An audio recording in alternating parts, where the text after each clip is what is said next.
اصل میں جو یہ آخری حصہ ہے، 3 آیات آخری جو ہیں سورہ تحریم کی، ان کا جو مرکزی مضمون ہے وہ یہ ہے کہ عورتیں بھی اپنے دین اور اپنے عمل کے اعتبار سے اللہ تعالی کے ہاں مسئول ہیں، ذمہ دار ہیں، اکاؤنٹیبل ہیں۔ ان کی شخصیت آزاد شخصیت ہے، وہ شخصیت کے اعتبار سے مردوں کے تابع نہیں ہے۔ اپنا اخلاق، اپنا کردار، اپنے اعمال، اپنی نیکیاں، اپنے عبادات، اپنا یقین، اپنے ایمان کی گہرائی، اس کے اعتبار سے ان کی اپنی منفرد شخصیت ہے۔ اصل میں ہوتا یہ ہے عام طور پر، اور مسلمان معاشرے میں خاص طور پر یہ بات ہو جاتی ہے کہ خواتین یہ سمجھ بیٹھتی ہیں کہ جو اگر ہمارے مرد جو ہیں وہ دین کا کام کر رہے ہیں، محنت کر رہے ہیں، کوشش کر رہے ہیں، تو گویا کہ ہماری طرف سے بھی ادا ہو گیا، ہم پر کوئی ذمہ داری نہیں، یا یہ کہ دینی اعتبار سے ہم اپنے مردوں کے ہی تابع ہیں۔ یہ بات جو ہے جس کی نفی کی جا رہی ہے ان آیات کے اندر، اور جو میں نے ہینڈ بل اس کے لیے شائع کیا تھا اس میں پھر خاص طور پر مزید حوالہ دیا تھا سورہ لہب کا، کہ اس سے یہ معلوم ہوتا ہے کہ ہر عورت کی اپنی ایک آزاد شخصیت ہے۔ یہ مسئلہ عہد حاضر میں بہت بڑی کنٹروورسی کا حامل بن چکا ہے۔ مساوات مرد و زن، یہ مغرب کا نعرہ ہے، اور اس نعرے سے ان کی مراد یہ ہے کہ ہر اعتبار سے مرد اور عورت بالکل برابر ہیں۔ اسلام کا معاملہ اس میں یہ ہے کہ نہیں، انتظامی اعتبار سے جب ایک مرد شوہر ہو اور ایک عورت اس کی بیوی ہو تو وہ برابر نہیں ہے۔ البتہ انسانی سطح پر وہ برابر ہیں، ایز ہیومن بینگز۔ ظاہر بات ہے کہ مرد بھی ہیومن بینگ ہے، عورت بھی ہیومن بینگ ہے، تو دونوں کا اس اعتبار سے کوئی فرق و تفاوت نہیں ہے۔ انسانیت کا شرف، انسانیت کی عزت، انسانیت کا مقام، اشرف المخلوقات ہونے کی حیثیت، یہ ساری چیزیں مشترک ہیں مردوں اور عورتوں کے درمیان۔ اس اعتبار سے قابل مساوات ہے۔ قرآن مجید میں 2 مقامات اس اعتبار سے بڑے اہم ہیں۔ سورہ آل عمران کا جو ہمارا درس تھا، جو کہ دوسرے حصے کا پہلا سبق تھا، اس کی آخری آیات، اس میں یاد ہوگا کہ ایک بڑی طویل دعا نقل ہوئی ہے اہل ایمان کی، جو 3 آیتوں سے بھی زائد پر پھیلی ہوئی، اور اس دعا کے بعد اللہ تعالیٰ نے فوراً فرمایا فَاسْتَجَابَ لَهُمْ رَبُّهُمْ أَنِّي لَا أُضِيعُ عَمَلَ عَامِلٍ مِّنكُم مِّن ذَكَرٍ أَوْ أُنثَىٰ بَعْضُكُم مِّن بَعْضٍ۔ تو اللہ تعالیٰ نے اپنے ان اہل ایمان بندوں کی دعا کو قبول فرمایا، یہ فرماتے ہوئے کہ میں تم میں سے کسی بھی عمل کرنے والے کے عمل کو ضائع کرنے والا نہیں ہوں، خواہ وہ مرد ہو خواہ عورت، اور تم سب ایک دوسرے میں سے ہی ہو۔ یعنی مرد اور عورت میں یہ فرق و تفاوت تو نہیں ہے، ظاہر بات ہے کہ وہ بھی ہیومن بینگ ہے، یہ بھی ہیومن بینگ ہے۔ اچھا، پھر یہ کہ ایک ہی باپ کے نطفے سے بیٹا بھی پیدا ہوتا ہے، بیٹی بھی پیدا ہوتی ہے، ایک ہی ماں کے رحم میں بیٹے نے بھی پرورش پائی ہے، بیٹی نے بھی پرورش پائی، بعضکم من بعض، تم ایک دوسرے میں سے ہو۔ اس اعتبار سے کوئی فرق و تفاوت نہیں ہے۔ اس معاملے میں خاص طور پر میں تذکرہ کر دوں کہ عیسائیوں کی بہت بڑی غلطیوں میں سے ایک یہ غلطی بھی ہے کہ وہ کہتے ہیں کہ عورت میں روح نہیں ہے، روح صرف مردوں میں ہے۔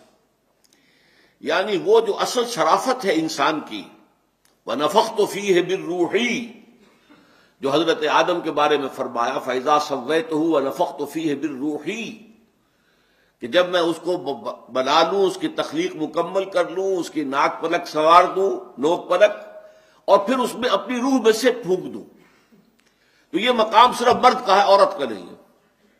جیسے حیوانات میں جان ہے، روح نہیں ہے، اسی طرح عورتوں میں بھی جان تو ہے، life is something else, روح is something else, spirit is something else. Life and spirit are not the same thing. تو لائف تو حیوانات میں کیا، نباتات میں بھی ہے، اسی طریقے سے عورتوں میں بھی ہے، لیکن روح نہیں ہے۔ اسی لیے آپ دیکھتے ہیں کہ عیسائیت میں عورت کو مجسم شر قرار دیا گیا۔ ایو سے ایول کا لفظ بنا ہے، ایو حضرت حوا، اور ایول بدی، خرابی، برائی، شر. عورت گویا کہ مجسم شر ہے. یہیں سے ان کے ہاں پھر فلسفہ پیدا ہوا کہ شادی کرنا جو ہے گھٹیا کام ہے. اصل جو روحانی اعتبار سے بلند تر زندگی ان کی ہے جو ساری عمر تجرد کی زندگی گزارے، شادی نہ کرے، یہ جنسی اختلاط سے اپنے آپ کو دور رکھے اور گھر گھرستی کے چکر میں نہ پڑے. یہ ننے ہیں اور یہ جو ہیں یہ مجرد رہنے والی عورتیں ہیں اور یہ تجرد کی زندگی گزارنے والے مرد ہیں. اگر چاہیے کہ فطرت سے جب لڑتے ہیں تو پھر فطرت اکثر و بیشتر پچھاڑ دیتی ہے انسان کو. پھر جو کچھ ہوتا ہے بالفعل وہ خود ان کے ہاں جو تاریخ مرتب ہوئی ہے، ہسٹری آف کرسچن موناسٹسزم، تو اس میں بتایا گیا ہے کہ اگرچہ راہب خانوں میں بظاہر کہنے کو تو راہب مرد اور راہب عورتیں رہتی تھی، غیر شادی شدہ مرد، غیر شادی شدہ عورتیں، لیکن ان کے تہخانوں میں حرامی بچوں کے قبرستان آباد ہو جاتے تھے. اس لیے کہ فطرت ہے انسان کی، ایک تقاضا ہے اس کی جبلت ہے، اس کی طبیعت ہے، اس کی سرشت ہے، اس کی خلقت ہے، اس کا تقاضا ہے، اس کو پورا ہونا چاہیے. بہرحال اسلام جو ہے شرف انسانیت کے اعتبار سے تو مساوی قرار دیتا، مرد اور عورت کو اس میں کوئی فرق نہیں. لیکن یہ ہے، اور اسی کے حوالے سے پھر یہ نتیجہ نکلتا ہے کہ وہ بھی رسپانسبل ہے. جیسے مرد ذمہ دار ہے، جواب دہ ہے، وہ اسی طرح عورت بھی اللہ کے سامنے جواب دہ ہے، ذمہ دار ہے، اکاؤنٹیبل ہے.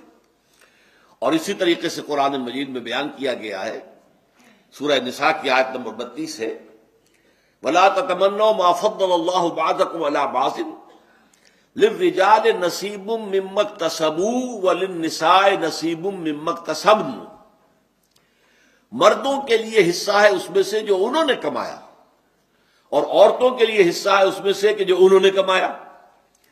اس آیت سے بھی غلط استدلال کرتے ہیں جدید جو لوگ ہیں کہ یہ کمائی دیکھو، عورتوں کے لیے بھی کمائی کا لفظ آیا، گویا کہ وہ کام کر سکتی ہیں، کما سکتی ہیں. تو اگرچہ اصولی اعتبار سے اسلام نے کوئی رکاوٹ نہیں لگائی ہے، عورت تجارت کر سکتی ہے، عورت کوئی اور کام کر سکتی ہے، لیکن بالفعل اسلامی معاشرے میں عورت کا یہ فنکشن نہیں ہے. کمانا اور جو بھی معاش کی جد و جہد ہے اس کا سارا بوجھ جو ہے اللہ تعالیٰ نے وہ مرد پر ڈالا ہے. عورت کا اور اس کی اولاد کا نان نفقہ جو ہے وہ مرد کے ذمہ ہے، شوہر اور باپ کے ذمہ ہے. لیکن یہاں اصل میں کسب سے مراد ہے نیکی یا بدی کا کمانا. قرآن مجید کی روح سے جہاں تک رزق کا تعلق ہے، معاش کا تعلق ہے، اس سے تو قرآن جو ہے وہ فضل کہتا ہے، یہ اللہ کا فضل ہے. وابتغوا من فضلہ فإذا قضيت الصلاة فانتشروا في الأرض وابتغوا من فضل الله واذكروا الله كثيرا لعلكم تفلحون. جب جمعے کی نماز ادا ہو جائے تو پھر تم زمین میں منتشر ہو جاؤ اور اللہ کا رزق تلاش کرو، اللہ کا فضل تلاش کرو. تو وہ تو فضل ہے، قسم نہیں ہے. اپنی کمائی نہ سمجھو، جو کچھ مل جائے محنت تم کرو گے، جدوجہد تم کرو گے، ہل تم چلاؤ گے، بیج تم ڈالو گے، کھیتی کو پانی تم دو گے، سینچو گے تم، لیکن جو فصل مل جائے اسے اللہ کا فضل سمجھنا، اسے یہ نہ سمجھنا کہ تمہاری محنت کا ثمرہ ہے. تو اس اعتبار سے قسم کا لفظ قرآن مجید میں جو آتا ہے وہ نیکی اور بدی کی کمائی ہے. تو للرجال نصیب مما اکتسبوا، مردوں کے لیے حصہ ہے اس میں سے جو انہوں نے کمائی کی، نیکی کی، خیر کی، بھلائی کی، خدمت خلق کی ہے، عبادات کی ہے، اللہ کے دین کی خدمت کی ہے، اس کے لیے تن من دھن لگایا ہے، تو اس میں اس کا اجر و ثواب جو ہے وہ انہی کو ملے گا.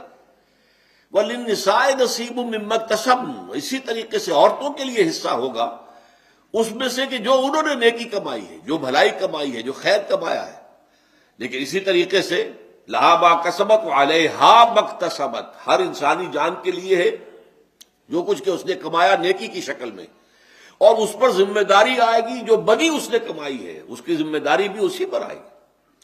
تو اس اعتبار سے عورت کی شخصیت جو ہے وہ ایک آزاد اور ذمہ دار شخصیت ہے، اکاؤنٹیبل ہے اللہ کے سامنے، جواب دہ ہے.